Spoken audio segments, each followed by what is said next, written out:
Akira was born in the slum and wishes to get out, but the only way he could was to risk his life in these ruins as a hunter. These ruins, known as the Old World, were a danger zone where beasts roam, buildings crumble, and other humans hunt their own. Though Akira had expected to face death countless times there, he had never expected to meet a naked woman there.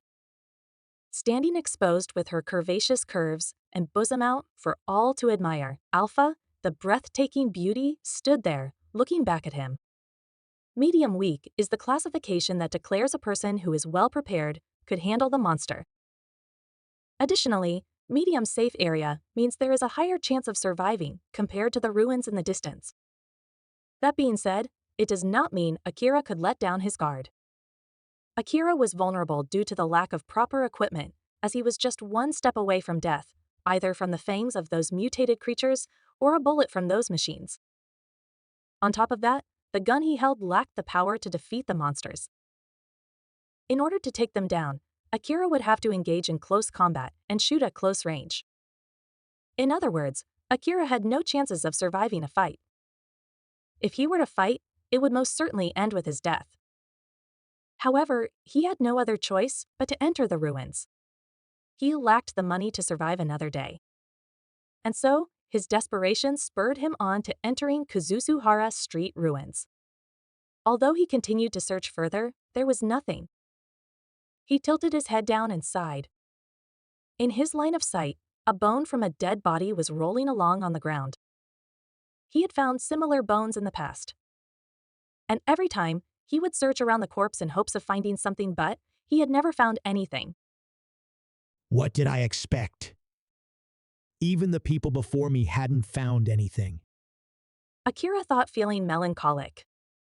Either there had been someone who already searched the area before him, or there had been someone reckless as he was, exploring without the proper equipment, only to be greeted with the consequences of their actions.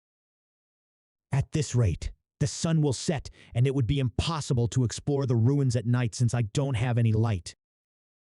And the probability of being attacked by monsters is high. I survived the dangerous ruins, so the experience I've gained is what matters, right? So, I should go back. If I stubbornly remained here, I'll just join that pile of bones. To Akira, returning without any accomplishments meant that his decision of risking his life was meaningless, and so, Akira decided to explore for just a bit more. He suddenly stopped as he lifted up his head and saw a girl floating in midair. He froze still. That girl had such a fantasy-like, unreal beauty. Moreover, all of her graceful figure and beautiful body were exposed without anything to hide them. Her beautiful skin was so different compared to those from the slum.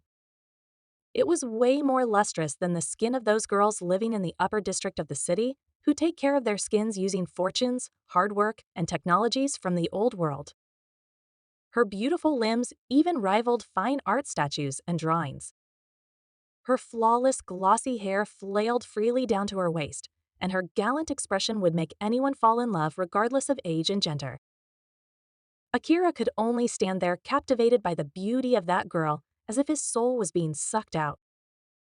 Compared to all the girls that he had seen in his still relatively short life, and even if he compared her to all the girls from his imaginations up until now, her beauty was simply peerless. Only with a glance, all the criteria of a beautiful girl inside Akira were all overwritten. The girl was just floating there doing nothing. She didn't even seem to have noticed Akira.